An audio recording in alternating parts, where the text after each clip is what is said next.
Selamat datang semuanya di Rumah Kebangsaan, rumah yang mengawal konstitusi dan rumah yang menjaga kedaulatan rakyat kita di MPR RI. Hari ini kita tidak sedang membahas terkait dengan emas palsu, distribusi LPG 3 kg, atau the clash of words between Presiden Zelensky dan Presiden Trump gitu. Tunjangan kinerja dosen ASN itu menjadi penting, betul ya?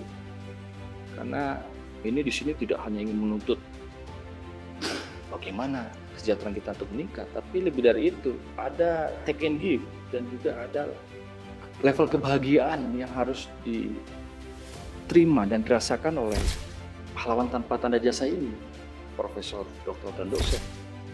Dan saya yakin semuanya sepakat kalau kita bicara tentang pendidikan, guru adalah yang utama.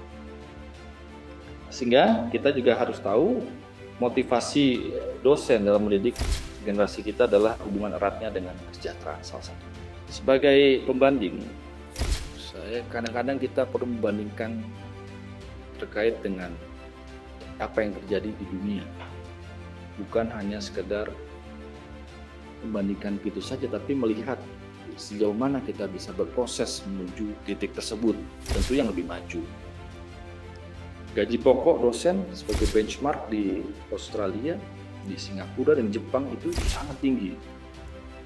Di Australia itu 90 juta, di Singapura sekitar 70 sekian juta, di Jepang sekitar 40 juta. Sementara Indonesia ini masih cukup minimalis gitu.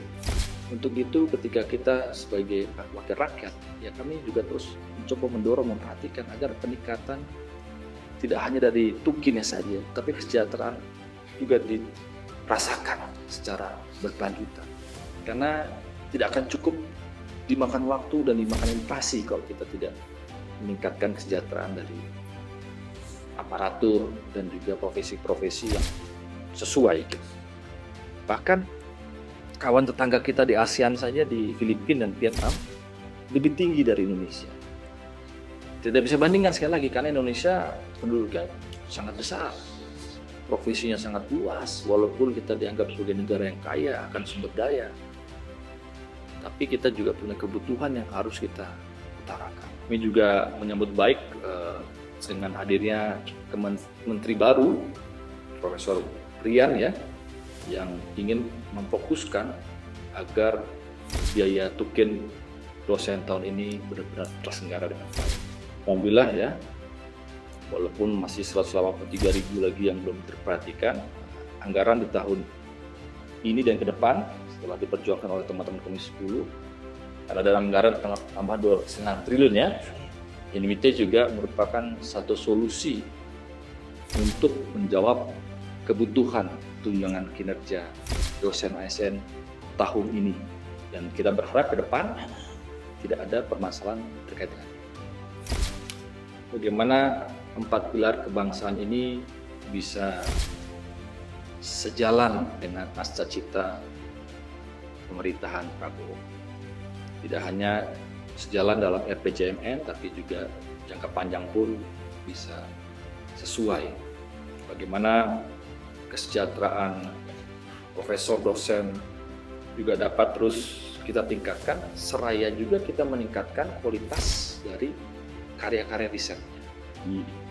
Kita sepakat sama-sama bahwa pendidikan sangat utama untuk kehidupan negeri ini, dan kesejahteraan dosen penting, termasuk para tenaga pendidik yang bekerja dalam ruang lingkup pendidikan dari skala tinggi, menengah, dan dasar. Kita juga melakukan penguatan terkait dengan ekosistem riset. Bapak Ibu, saya senang tapi juga sedih ketika mendengar cepatnya artificial intelligence mendunia. Kadang-kadang kita senang dengan kemajuan progres teknologi yang sangat cepat dalam dunia pendidikan kita, tapi kadang kita juga menjadi takut dan harus waspada gitu.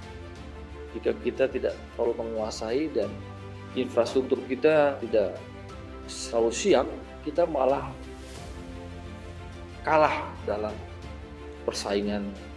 Namun, itulah yang mengapa kita harus memperkuat tentang ekosistem riset kita.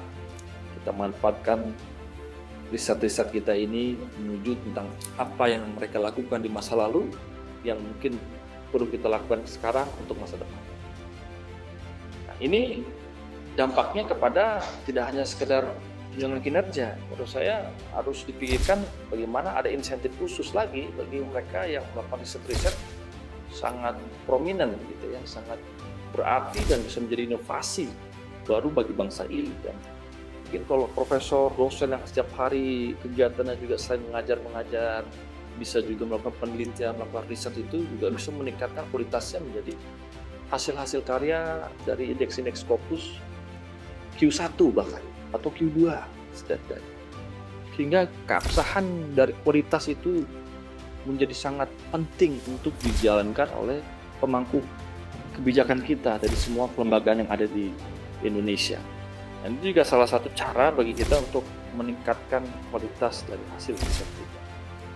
Lebih dari itu, saya juga ingin kampus, para dosen dan profesor juga tidak hanya bagaimana melakukan pendalaman dalam ilmu riset, tapi juga ke depan ilmu riset itu bisa dikanalisasikan, bisa didorong, didistribusikan, dan dikerjasamakan untuk menjadi ilmu-ilmu terapan.